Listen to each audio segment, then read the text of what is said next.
दोस्तों नमस्कार, मैं आपका दोस्त अमित। स्वागत है हमारे इस YouTube चैनल पर। एक बार फिर से आपके प्यार और आपके रिस्पेक्ट के लिए स्टूडेंट्स तहे दिल से शुक्रिया।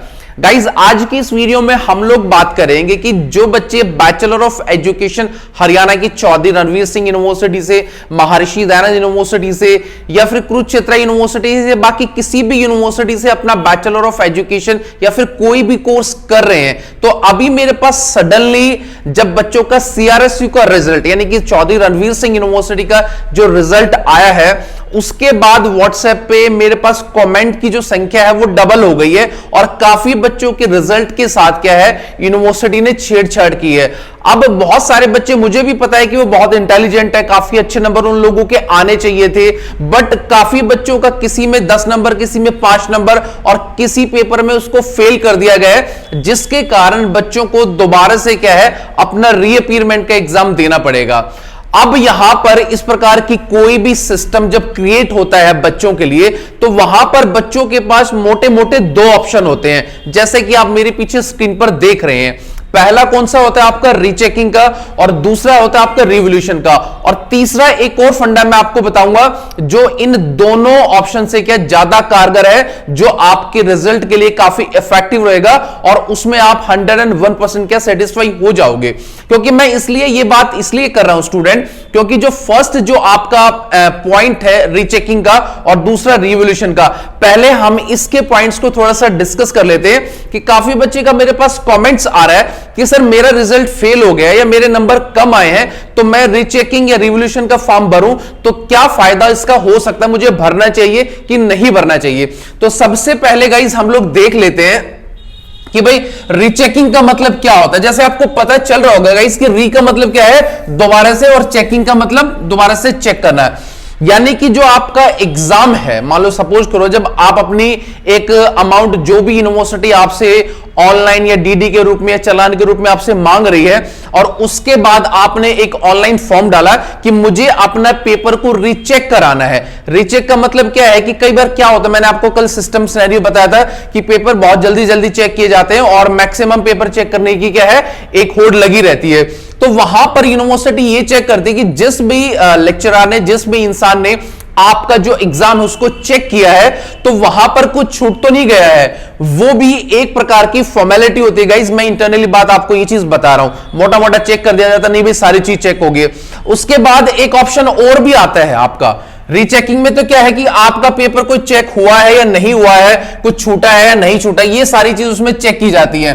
अब दूसरा एक ऑप्शन और आता है जो मैं आपको बता रहा हूं, दैट इज री इवैल्यूएशन। री का मतलब क्या होता है, दोबारा से, और इवैल्यूएशन का मतलब मूल्यांकन।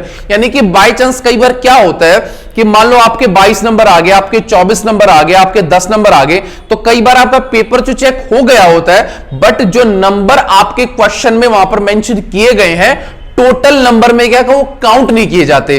तो गाइज ये मोटी मोटी एक जैसी चीज है, बट थोड़ा सा इन दोनों चीजों में क्या है, अंतर है काफी। 99% चाहे आप रीचेकिंग कराइए, चाहे आप रिवॉल्यूशन कराइए, उसमें रिजल्ट आपका सेम रहता है, 1 या 2 नंबर का ऊपर डाउन हो सकता है। पर अब बच्चे मुझसे ये बोलेंगे, चलो सर आपने रीचेकिंग और रिवॉल्यूशन दोनों का फंडा हम लोगों को समझा दिया, भाई कराना चाहते हो तो करा लीजिए, 2 नंबर 3 नंबर, 99% तो आपका रिजल्ट जो है बिल्कुल स्टेबल एज इट इज रहेगा जो है, क्योंकि यूनिवर्सिटी भी अपनी गलती को मानने की कोशिश नहीं करती है।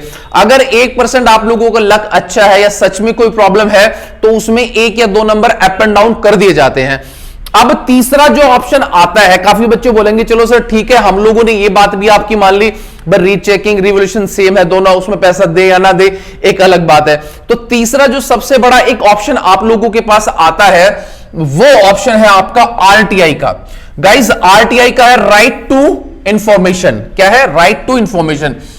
RTI आप क्या है, सरकारी किसी भी महकमे के अंदर कोई भी डिपार्टमेंट है, जैसे सपोज करो कि आपने चौधरी रणवीर सिंह यूनिवर्सिटी से अपने रिजल्ट से आप संतुष्ट नहीं है, आपने रीचेकिंग का फॉर्म भरा, आपने रिवॉल्यूशन का भरा, बट वहां पर कोई आपको हलचल नजर नहीं आई, आपका रिजल्ट एज इट इज है, बट आप 101% कॉन्फिडेंस और आप इंटेलिजेंट हो, आपको लगता है कि नहीं मेरे साथ ऐसा नहीं होना चाहिए, तो तीसरा लास्ट और फाइनल जो हथियार बच्चों के पास बचता है वो है right to education, right to information, यानी कि आरटीआई लगाना। गाइस, गवर्नमेंट डिपार्टमेंट के अंदर किसी भी विभाग के अंदर 5 या 10 रुपए जो भी उस पर्टिकुलर आरटीआई की फीस होती है, ऑनलाइन चल ऑफलाइन क्या है, आप इसके लिए लगा सकते हो कि मुझे अपने एग्जाम, जिस भी एग्जाम के अंदर आपको डाउट है उसकी फीस कटाकर उसका फॉर्म भरकर या तो ऑनलाइन जो सेंट्रलाइज जो आरटीआई का फॉर्म है वहां पर जा सकते हैं, या चौधरी रणवीर सिंह यूनिवर्सिटी या कोई भी यूनिवर्सिटी उसकी साइट पर जो है आरटीआई का एक परफॉर्मा होगा वो भरकर उसका डीडी कटा के उसकी ऑनलाइन फीस कटा के वो आप चेक कर लेना, वहां पर आप इसको लगा सकते हो। इसमें क्या होगा कि सपोज करो कि आपने आरटीआई लगा दी, आरटीआई लगाने के बाद उसके पास क्या आपने देखा कि मेरा पेपर मेरे पास आना चाहिए, उसकी फोटोकॉपी जो भी है, अगर उसमें आपको लगता है कि मेरा पेपर यहां पर चेक नहीं हुआ, मैंने रीचेकिंग भी कराया, मैंने रिवैल्यूएशन भी कराया, उन सब में कोई हलचल नहीं हुई और आरटीआई लगाने के बाद जो भी एग्जाम आपने लिखा था, यानी कि आपकी जो आंसर शीट है वो आरटीआई के थ्रू आपके एड्रेस पर या आपको दिखाई जाएगी और फिर जाकर के आपका संतुष्ट होगी। जब आपको पता है कि भाई आपने इतना लिखा है, उसके हिसाब से आप लोगों के जो नंबर है वो दिए गए हैं, अगर आपको लगता है कि हाँ ये सारी चीज ठीक है, सही चेक किया है, तो आपको संतुष्टि हो जाएगी। तो गाइस, जो बच्चे रीचेकिंग और रिवैल्यूएशन के फंडे से बाहर निकल चुके हैं और अपने साल को वेस्ट नहीं करना चाहते, तो उनके पास सबसे बड़ा जो हथियार है वो है आरटीआई का। उससे बेटर आपके पास कोई ऑप्शन नहीं है। अब बच्चे ये बोलेंगे सर क्या मैं रीचेकिंग और रिवॉल्यूशन का फॉर्म ना भर के डायरेक्टली आरटीआई भी लगा सकता हूं? डेफिनेटली गाइस, आप आरटीआई भी लगा सकते हैं। हर नागरिक का देश के अंदर, जो अपने इंडिया का नागरिक है, सिटीजन ऑफ इंडिया है, वो किसी भी सरकारी महकमे के अंदर आरटीआई लगाकर वहां पर पर्टिकुलर इंफॉर्मेशन ले सकता है। तो गाइज, आज की वीडियो में मैं सिर्फ यही बताना चाहता कि रीचेकिंग और रिवॉल्यूशन और तीसरा जो सबसे बड़ा वेपन बच्चों के पास है आरटीआई, इनका क्या महत्व है। होप कि वीडियो आपको पसंद आया होगा। अगर आपको पसंद आया तो इसको लाइक, शेयर एंड कमेंट। तो मिलेंगे किसी नेक्स्ट वीडियो में guys. Till then bye and take care guys. मुस्कुराते रहना है। Thank you so much.